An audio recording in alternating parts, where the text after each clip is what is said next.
ఎక్కడ సరిపోతుందండి, డబుల్ అయిపోతుందండి ఖర్చు. ఆయన ఇచ్చిన దాంట్లో డబుల్ అయిపోతుంది ఖర్చు మాకు. ఎక్కువ అన్నారు దాని ఏంటంటే గవర్నమెంట్ విధానం తప్పది. ఇచ్చేది ఏదైనా సరే న్యాయమైంది ఇస్తేనే బాగుంటుంది.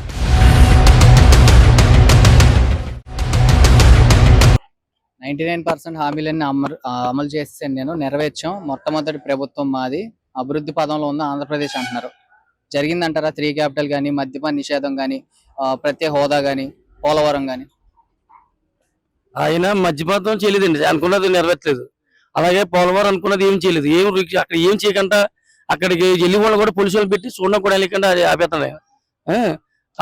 కొన్ని ఇంకా చేయవలసినవి కూడా చేస్తానంటే ఏం చేయలేదు ఆయన. అనుకునే చాలా మటుకు ఇంకా హామీలు ఉండిపోయినాయండి. ఇంకా ఏదో కొద్దిగా చేసాడు కానీ ఇంకా ఉన్నాయండి. ఇంకా ఓవరాల్ గా ప్రభుత్వం మారద్దు అనుకుంటున్నారా? మళ్ళీ జగన్ గారు గెలుస్తారు అనుకుంటున్నారా? ఒక ముక్కలో చెప్పండి. ఎన్డీఏ కూటమి వస్తుందా, లేకపోతే జగన్ గారే వస్తారా మళ్ళీ? ఈసారి అయితే మార్పు వచ్చింది అండి. మార్చేస్తాం, సూపర్ మారుతుందని చెప్తున్నారు అందరూ. సార్ మార్చాలా, మార్పు వచ్చిందని చెప్పేసి ప్రతి మొత్తం ఆంధ్ర రాష్ట్రం అందరూ కూడా ఏమంటారంటే ఈసారి మార్చాలా. ఎందుకంటే జగన్మోహన్ రెడ్డి గారు చేసిన దాంట్లో చాలా అవినీతి ఉంది. పెద్దలు ఇలాగా అప్పుల పాలు అయిపోయి ఉద్యోగాలు లేవు. తర్వాత ఈ జనాలు చూస్తుంటేనేమో ఆ రాష్ట్రాన్ని అమ్మేసి బోలన్ని అప్పులు చేసేసి ఏం చేస్తున్నాడు, రాష్ట్రమే ఇబ్బంది పడిపోతుంది అని చెప్పేసి ఈ ఎంప్లాయీస్ అయితే జనాలు అయితేనో మరి అనుకున్నారండి. ఇప్పుడు మీరు ఆటో కార్మికులు కదా, రోజుకి ఎన్ని లీటర్లు డీజిల్ వాడతారు? రోజుగా మేము ఏం బేరం అనుకోండి, కంపల్సరీ 10 లీటర్లు వాడతాం. లేదనుకో ఎక్కడికైనా తక్కువ, ఎక్కడికైనా వెళ్తే తక్కువ వాడతాం. అంటే ఇంచుమించుగా యావరేజ్ గా ఒక 10 లీటర్లు వాడతారు కాబట్టి లీటర్ డీజిల్ గత ప్రభుత్వంలో ఎంత ఉంది, ఈ ప్రభుత్వంలో ఎంత ఉంది, ఎన్ని రూపాయలు పెరిగింది? ఇప్పుడైతే 100 రూపాయలు అయిందండి. అంత ముందు అయితే 80 ఉండేదండి. సగం పెరిగిందండి. 75 గట్రా ఉండేదండి. గత విరుత్తుల్లో 75, 80 ఉండేది. అంటే 75, 80 ఉండేది గత ప్రభుత్వంలో. అంటే ఇప్పుడు 100 రూపాయలు పైన ఉంది కాబట్టి 25 రూపాయలు అంటే 250 రూపాయలు. అంటే ఒక కిరాయి పడి ఒక 10 రూపాయలు డీజిల్ కాల్చుకున్నారంటే మీరు 250 రూపాయలు ఎక్స్ట్రా అవుతుంది. అలాగే నెలకి ఎంత అవుతుంది, మీకు సంవత్సరానికి ఎంత అవుతుంది? అంటే ఆయన ఇచ్చేది చేయూత కింద మీకు 10,000 సరిపోతాయి అంటారా? ఎక్కడ సరిపోతుందండి, డబుల్ అయిపోతుందండి ఖర్చు. ఆయన ఇచ్చిన దాంట్లో డబుల్ అయిపోతుంది ఖర్చు మాకు. ఆయన మాకు డబ్బులు 10,000 ఎక్కలేదండి. ఆయన డీల్ రేట్ తగ్గింది చాలు, మమ్మల్ని ఏ ఇబ్బంది పెట్టుకుని ఉంటే ఆయన 10,000 ఇవ్వని పర్లేదండి. అంటే గతంలో ఊరూరు తిరుగుతూ బాదుడే ఈ ప్రభుత్వంలో 75 రూపాయలు ఇంకా తగ్గించేస్తానన్నారు. మరి 100 రూపాయలు చేశారు కదా, మరి మీరు మధ్యలో ఎందుకు రాస్తారోగోలు కానీ, ఆటో కార్మికులు ఇబ్బంది పడుతున్నామని కానీ రోడ్లు ఎందుకు ఎక్కలేదు? మీరు రోడ్డు ఎక్కదంటే ఎక్కడైనా రోడ్డు ఎక్కితేనండి వాళ్ళు తీసుకెళ్ళి బొక్కలేస్తానండి. ఆయన ఎవరు రోడ్డు మీద రానక లేదండి. ఎవరైనా ఇప్పుడు కుర్రవ పెరిగిన తీటిలో రోడ్డు కట్టు కూర్చుని దాన్ని మొత్తం హైవే రోడ్ ఆఫీస్ చూడండి. ఇప్పుడు హైవే రోడ్డు కాదు, కనీసం లోపల రోడ్డు ఆపితే తీసుకెళ్ళి బొక్కలు కొట్టేసి బొక్కలేస్తున్నారు. ఎవడు ఆపుతాడండి? సామాన్యులు నిరసన తెలపడానికి కూడా కొంచెం ప్రైవసీ తగ్గింది అంటారు. పర్లేదు, లా అండ్ ఆర్డర్ కరెక్ట్ గా ఉందంటారు. ఎక్కడ లా అండ్ కరెక్ట్ అండి. అది ఉద్యోగం కరెక్ట్. ఎప్పుడో అప్పుడు ఆ రోజుల్లోనే ఉద్యోగం పెట్టారండి. ఎవరు డాక్టర్ అంబేద్కర్ పెట్టారు. అప్పుడు ఈయన ఈ సొంత పెత్తనం చేసుకుని ఆయన కొట్టేయడం, లాడ అనవాడు తీసి అటువంటి కొట్టేయడం, బొక్కలు వేసేయడం ఎలా పెడుతుంటే జనాలు వెళ్ళిపోయి ఎవరు వెళ్తారండి? రోడ్డు మీద ఎవరు రావట్లేదండి. అంబేద్కర్ గారు రాసిన రాజ్యాంగం అమలు అవ్వట్లేదు అంటారు. ఇప్పుడు జగన్ రెడ్డి గారిది ఏమన్నా స్పెషల్ గా ఉందంట? ఈయన ప్రభుత్వం ఉందండి. డాక్టర్ అంబేద్కర్ రాసిన దాన్ని మాత్రం అసలు ఆయన 90% ఆయన 90% కూడా చేయట్లేదు. ఆయన రాజకీయం సొంత ప్రభుత్వం సొంత ఏర్పాటు చేసుకుంటాడు. ఆయన సొంత రాజ్యాంగం రాసుకుంటున్నారు, సొంతంగా రాజ్యం చేసుకుంటాడు ఆయన. ఎండ్ ఆఫ్ ద డే మీరు ప్రభుత్వంలో ఏ ప్రభుత్వం వచ్చినా గానీ మీ కార్మికులకి మొట్టమొదటిగా ఆటో కార్మికులకి చేయాల్సిందేంటి? ఎవరండి? ఏ ప్రభుత్వం వచ్చినా, నెక్స్ట్ మళ్ళీ వైసీపీ వచ్చినా, మళ్ళీ లేదంటే జనసేన టీడీపీ ఉమ్మడిగా కూటమి ప్రభుత్వం స్థాపించినా మీకు ప్రధానమైన డిమాండ్లు ఏంటి మీ ఆటో కార్మికులు?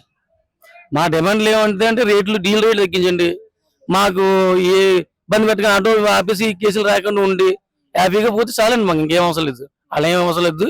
మనల్ని రోడ్డు మీద హ్యాపీగా పోనిచ్చి ట్రాఫిక్ ఇబ్బంది లేకుండా కేసులు రాయకుండా ఆయన పోతే చాలు. ఇంకా మనకి ఏం ఇబ్బందికి లేకుండా చెప్పాలి అంతే. ఆమె మనకేం అక్కర్లేదు. కాకపోతే రోడ్లు మాత్రం రోడ్లు వేసుకుని ఆ రోడ్లు కొద్దిగా ట్రాఫిక్ లేకుండా చూసుకుని మాకు న్యాయం చేస్తే చాలు అంతే. Thank you. అంతా భూతం ఏమీ లేదు. జగన్మోహన్ రెడ్డి ఇవాళ రాష్ట్రాన్ని నరి రోడ్లో ముంచేసాడు. ఇవాళ కేవలం హైదరాబాద్ లో ఐటీ విభాగం చూస్తే ఏ రకంగా ఉంది? ఇవాళ మీరు హైదరాబాద్ వచ్చారు, నేను హైదరాబాద్ లో వీకెండ్ కనీసం నెలకు 2 సార్లు హైదరాబాద్ లో ఉంటాను. ఆ ప్రపంచం చూస్తే వేరు. ఇక్కడ చూద్దామన్నా గతంలో వైజాగ్ ఉండేది, అలాగా వైజాగ్ కూడా అమ్మేశాడు. వైజాగ్ లో కూడా ఏమీ లేదు. ఎవరైనా ఇవాళ ఒక సామాన్యుడు ఒక ప్రాపర్టీ కొనుక్కోవాలంటే భయపడుతున్నాడు. గ్యారంటీ లేదు ఆంధ్రాలో. అది పరిస్థితి. మద్యపాన నిషేధం చేస్తాను అని చెప్పారు, మద్యం రేట్లు పెంచారు, మద్యపాన నిషేధం అవుతుంది అంటారా? అన్నా అది చాలా తప్పుడు పని అన్న. కారణం ఏంటంటే ఇప్పుడు పవన్ కళ్యాణ్ ఉన్నాడు. పవన్ కళ్యాణ్ ఏమంటున్నాడు, మీ ఊళ్ళో మందు తాగనంటే అక్కడ బ్యాన్ చేస్తాను, తాగుతానంటే మాత్రం నేను బ్యాన్ చేయను. దానికి నామ్స్ ఉంటాయి. ఇవాళ ప్రధానమైన సమస్య అది కాదు. పక్క రాష్ట్రాల్లో లేక నాణ్యమైన మద్యమే అమ్ముతున్నారా, లేకపోతే ఇంకా ఇతర ఏమైనా జరుగుతున్నాయి ఇక్కడ? స్పిరిట్ అంతా డూప్లికేట్ మంది అన్న, అంతానే. పాపం పూర్వం అయితే పొలాలంటే సారా కాసుకుని నిన్న మొన్న మేము తీసుకున్న పబ్లిక్ పాల్స్ లో కూడా స్పిరిట్ సంథింగ్ ఏదో కలుపుతున్నారన్న, తాగడం వల్ల చాలా నీరసంగా ఉంటుంది, తెల్లారి కూడా మళ్ళీ మందు తాగాలనిపిస్తుంది, మాకు ఓపిక ఉండట్లేదు అంటున్నారు. మందు తాగే వ్యక్తి ఇవాళ జగన్ ప్రభుత్వంలో మందు తాగే వ్యక్తి గ్యారంటీగా ఇంకొక 5-6 సంవత్సరాలు కానీ ఇదే మందు తాగితే చచ్చిపోతాడన్న. కారణం ఏంటంటే స్పిరిట్ తాగితే ఏముంటదన్న, పూర్వం కూడా ఈ వైన్ లేని టైంలో పూర్వకాలం సారా కాసుకునేవారు, ఎంత స్వచ్ఛంగా సారా కాసుకుని తాగేవారు. ఇవాళ అలాంటి సారా చూద్దామంటే లేదు. కేవలం ఈయన చేసేదంతా తన సొంత కంపెనీలో స్పిరిట్ తయారు చేయడం, దానికి రంగు వేయడం, పెట్టడం, రేట్లు ఏమో విపరీతం. ఏంటన్నా ఎంత మంది అన్న పక్కన రాష్ట్రం నుంచి మందు తెచ్చుకుని తాగే వాళ్ళు ఇవాళ కూడా ఉన్నారన్నా. ఒక పెద్ద స్థాయి మందు తాగుదాం అనుకున్న వాడు ఇక్కడ గ్యారంటీగా మందు దొరకదని పక్క రాష్ట్రం నుంచి మందు తెచ్చుకుని తాగి ఉన్నారు. ఇప్పటికీ దాని ఏంటంటే గవర్నమెంట్ విధానం తప్పది. ఇచ్చేది ఏదైనా సరే న్యాయమైంది ఇస్తేనే బాగుంటది. న్యాయమైంది లేకపోతే ప్రజలు చచ్చిపోతున్నారు కదా. ఇవాళ ఎంతమంది ఒక ఫ్యామిలీలో ఒక మెంబర్ చచ్చిపోయాడంటే ఆ ఫ్యామిలీ ఏమైపోద్ది? కేవలం ఒక మందు తాగి ఒక వ్యక్తి చచ్చిపోయాడంటే వెనకాల పిల్లల భవిష్యత్తు ఏంటి? ఇచ్చే నాణ్యమైన మందు ఇస్తే రూపాయి. వాళ్ళు యాక్చువల్గా గతంలో 60 రూపాయలు అమ్మేవారట. మనకైతే వైన్ విషయం తెలియదు. 60 రూపాయల మందు ఇవాళ 200 రూపాయలు అమ్ముతున్నారు. ఇవాళ కూలికి వెళ్తే 500 రూపాయలు కూలి. ఏది సుఖం ఏంటి? ఆడు నిజంగా ఆ మందు తాగితే ఆడు ఎన్నాళ్ళు పని చేస్తాడు మనిషి. ప్రధానంగా మనం చూసుకుంటే ఇప్పుడు ఏపీ డెవలప్ అవ్వాలన్నా, పరిశ్రమలు రావాలన్నా, ఐటీ కంపెనీలు రావాలన్నా జగన్మోహన్ రెడ్డికి ఇంకో ఛాన్స్ ఇవ్వాలంటారా, లేదా చంద్రబాబు నాయుడు గారు, పవన్ కళ్యాణ్ గారు ఎన్డీఏ కూటమి రావాలా? ఎన్డీఏ కూటమి వస్తే ఆంధ్ర రాష్ట్రానికి మంచి రోజులు వచ్చినట్టు. కేవలం దీనికోసం అంటే ఎన్డీఏలో జనసేన అధ్యక్షుడు పవన్ కళ్యాణ్ గారు ఎన్డీఏ కూటమిలో ఉన్నారు. అలాగే చాలా అనుభవ వ్యక్తి చంద్రబాబు నాయుడు గారు కూడా గతంలో ముఖ్యమంత్రి చేశారు. ఇప్పుడు వీళ్ళందరూ రాష్ట్రాన్ని మంచి రోజులు తీసుకొస్తారని, అభివృద్ధి చేస్తారని, కేవలం ఏమీ లేదన్న ఒక సామాన్య రైతు ఇవాళ వ్యవసాయం చేస్తే ఏమీ మిగలలేదన్న.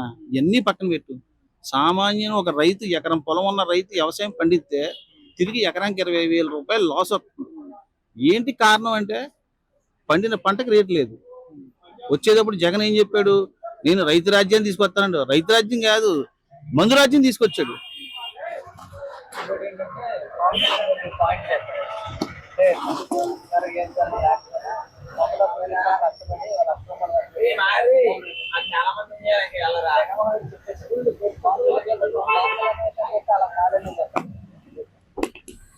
ఏదైతే ఇప్పుడు పవన్ కళ్యాణ్ గారు విషయానికి వచ్చేసరికి ఆయన సొంత ఆస్తులు అమ్ముకుని నిన్నగాక మొన్న కూడా ఆయన హైదరాబాద్ లో ఒక ప్రాపర్టీ అమ్మాడట. 500 కోట్ల రూపాయలు ప్రాపర్టీ అమ్మి తెచ్చి ఆంధ్ర ప్రజలకు పెడుతున్నాడు. ఇకపోతే ఆయన ప్రత్యేకంగా కౌలు రైతులకి ₹1,00,000 చొప్పుని 3,000 కోట్ల రూపాయలు ఇచ్చాడు. జగన్మోహన్ రెడ్డి జనానికి నేను రైతులకి అది ఇచ్చేస్తానని కౌలు రైతులను తీవ్ర నష్టం చేశాడు. అందులో భాగంగా నేను ఒక కౌలు రైతునే. మా తండ్రి కూడా మేము వ్యవసాయ కుటుంబమే. నేనంటే వ్యాపార పరంగా ఉండొచ్చు, కానీ సంవత్సరానికి ఒక ఎకరానికి 20,000 రూపాయలు లాస్ వస్తుంది. నేను ప్రత్యేకించి మీ మీడియా ద్వారా మీరు మాకు చేయవలసిన ఉపకారం ఏంటంటే ఇప్పుడు రైతులకి న్యాయం చేసేలా ఉండాలి. పవన్ కళ్యాణ్ గారు వచ్చారు అనుకో, రైతులకి సరైన విధానాలు తీసుకొస్తానంటున్నాడు. అంటే ఏదైతే పండిన పంటని స్టోర్ చేసుకోవడానికి స్టోరేజెస్, అలాగే రైతులకి పండిన పంటని మంచి రేటు మంచి ధర ఇచ్చేలాగా. అంటే ఇప్పుడు యాక్చువల్గా మనకు ఇప్పుడు ధాన్యం బత్తా ఇప్పుడు మొన్న దాకా 1100-1200 అమ్మేవారు. మరి ఇప్పుడు 1100-1200 రూపాయలు ధాన్యం బత్తా అమ్మితే ఏం కడుతుంది రేటుకి? రెండు ఏంటంటే పవన్ కళ్యాణ్ గారు తీసుకున్న నిర్ణయం మాత్రం హ్యాండ్స్ అప్. ఫైనల్ గా ఇక్కడ ఎంపీ ఉదయ్ శ్రీనివాస్ గారు పోటీ చేస్తున్నారు ఎంపీగా, కాకినాడ ఎంపీగా. అక్కడ గాజు గ్లాస్ ఉంటది, ఇక్కడ సైకిల్ ఉంటది. క్రాస్ ఓటింగ్ జరుగుద్దా, లేదంటే సక్రమంగానే ఓట్లేస్తారా? ఇక్కడ ఎమ్మెల్యేకి సైకిల్ గుర్తు మీద ఎంపీకి గ్లాసు గుర్తు మీద 100కి 100% జనాలు ఓట్లు వేయడానికి ఉన్నారు. జనసేన పార్టీ ఎంపీ ఉదయశ్రీ గారికి గ్లాసు మీద వేసి మంచి మెజార్టీ ఇస్తారు ఇక్కడ జనం. కారణం ఏంటంటే సునీల్, ఇప్పుడు ఏదైతే వైఎస్ఆర్ పార్టీ నుంచి సెలంశెట్టి సునీల్ ఉన్నాడో ఈ వ్యక్తి వ్యాపారవేత్త. అతను విదేశాల్లో ఉంటాడు, వ్యాపారం చేసుకుంటున్నాడు, వేల కోట్ల రూపాయలు. ఇవాళ ఇదంతా జగన్ మనం తెలియదేం కాదు. జగన్ గారి కడపలో 5,000 ఎకరం భూమి ఇచ్చాడట పవర్ ప్లాంట్ కి. అది ఇవాళ వాల్యూ 15,000 కోట్లు చేద్దాట. 15,000 కోట్ల రూపాయలు చేసినప్పుడు ఆయన ప్రజల కోసం వచ్చాడా? ఆయన ప్రజల కోసం వచ్చాడా? ఆయన వ్యాపారం చేసుకోవడానికి వచ్చాడు. ఒక వ్యాపారవేత్తని తీసుకొస్తే ఏం చేస్తాడు? ఎలక్షన్ అయిపోయాక మళ్ళీ ఫ్లైట్ ఎక్కిపోతాడు ఆయన. అందుచేత మనకు అందుబాటులో పవన్ కళ్యాణ్ గారు అందుబాటులో పిఠాపురం తీసుకొచ్చి పెట్టారు మనకు ఉదయశ్రీ గారిని. ఆయన ఎప్పుడు కావాలితే అప్పుడు ఆయన మన స్వగ్రామం కూడా మన ఈస్ట్ గోదావరిలోనే అయింది స్వగ్రామం కూడా. వేరే జిల్లా ఏం కాదు, మన జిల్లా వ్యక్తే. అందుచేత మనం గ్లాస్ గుర్తుకి ఎంపీ ఓటు గ్లాస్ గుర్తుకేసి, ఎమ్మెల్యే ఓటు సైకిల్ గుర్తుకేసి ఇక్కడ ప్రజలందరూ వేయడానికి రెడీగా ఉన్నారు. గెలుపు ఖాయం. కూటమి ఎన్డీఏ కూటమి గెలుపు ఖాయం.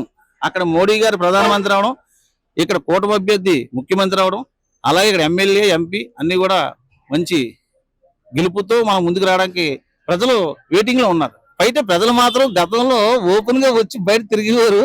ఇప్పుడు ప్రజలు బయటికి రాకుండా నిర్ణయాలు తీసుకుంటున్నారు. వైసీపీ నుంచి ఒకరు నిలబడ్డారు. వీళ్ళిద్దరిలో ఎవరికి ప్రజాదరణ ఎక్కువ ఉంటుందంటారు? మాకు వైసీపీకి ఎక్కువ ఉందండి. వైసీపీకి ఎక్కువ ఉంది. అయితే ఈ 5 ఏళ్ల పరిపాలన ఎలా ఉంది జగన్మోహన్ రెడ్డి పరిపాలన? జగన్మోహన్ రెడ్డి గారి పరిపాలన అయితే 5 ఏళ్ళు చాలా ఇదిగా ఉందండి. ప్రాబ్లం ఏమీ లేదండి. కొంతమందికి ఏంటంటే అది నప్పనోళ్ళకి ఇష్టం లేదండి. మాగలాంటి వాళ్ళకి అనుకూలంగా ఉందండి. అయితే ఇప్పుడు మరి ఈ 5 ఏళ్ల పరిపాలనలో ఆంధ్రప్రదేశ్కి ఏమైనా కంపెనీలు వచ్చినాయి అంటారా? అలాగే నెక్స్ట్ రాబోయే తరానికి ఉద్యోగాలు ఏమైనా కల్పించగలుగుతారంటారా? రాబోయే తరానికి ఏంటంటే ఫస్ట్ సారి మూలన ఏం చేయడానికి కూడా సరిపోలేకపోయిందండి. తర్వాత కరోనా ఒకటి వచ్చిందండి. దానివల్ల ప్రాబ్లం వచ్చిన మూలన ఏం చేయలేకపోయారు. ఇప్పుడు నెక్స్ట్ నెగ్గారు అనుకోండి, ఏం చేయడాకన్నా ఆయన సిద్ధంగా ఉన్నారు. మద్యం ఎలా ఉందండి? అయితే గత ప్రచారంలో జగన్మోహన్ రెడ్డి గారు మద్య నిషేధం చేసే నేను మళ్ళీ ఓట్లు అడుగుతాను అనడం కూడా జరిగింది. అది ఎంతవరకు సాధ్యమైందంట? మంచి నిషేధం అంటే ఇప్పుడు కొంతమంది తగ్గిందామని చెప్పేసి ఆయన అభిప్రాయం ఉందండి. ఆయన్ని మించిపోయిన వాళ్ళు కూడా అలవాటు పడిపోయిన దాని మీద నేను ప్రాబ్లం దాన్ని సాల్వ్ చేయలేకపోయారు. అయితే మద్యం క్వాలిటీ ఎలా ఉంది? క్వాలిటీ అంటే కొద్దిగా ప్రాబ్లం ఉన్నదని చెప్పేసి ప్రజల్లో వచ్చిందండి. ఆ టాక్ వల్ల కొద్దిగా ఆయనకి బ్యాడ్ గా ఉందండి, అంతకంటే ఏం కాదండి. అయితే రాజధాని గురించి ఏమంటారు? రాజధాని ఇంతవరకు మరి 5 ఏళ్ల పరిపాలనలో ఇంతవరకు రాజధాని ఒక ఇటుక కూడా వేయలేకపోయారు అని చాలా మంది విమర్శిస్తున్నారు జగన్మోహన్ రెడ్డిని. దీని గురించి మీరు ఏమంటారు? రాజధాని చేయలేదంటేనే ఇప్పుడు ఇది తెలంగాణలో పెట్టుకెళ్ళి మొత్తం పెట్టిస్తే రాజధాని ఇప్పుడు ఎక్కడ చేసేస్తారండి? ఏం చేయలేకన్నా ఆయనకి ఉక్కిరి బిక్కిరి అయిపోయాడండి.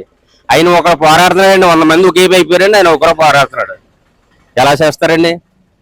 అయితే ఇప్పటికీ ప్రభుత్వ ఆస్తులు అనేకమైన ఆస్తులు తాకట్టు పెట్టడం జరిగింది జగన్మోహన్ రెడ్డి. అలాగే రీసెంట్ గా చూస్తే మొన్న సచివాలయాన్ని కూడా తాకట్టు పెట్టడం జరిగింది. దీనిపై మీ ఉద్దేశం ఏంటి?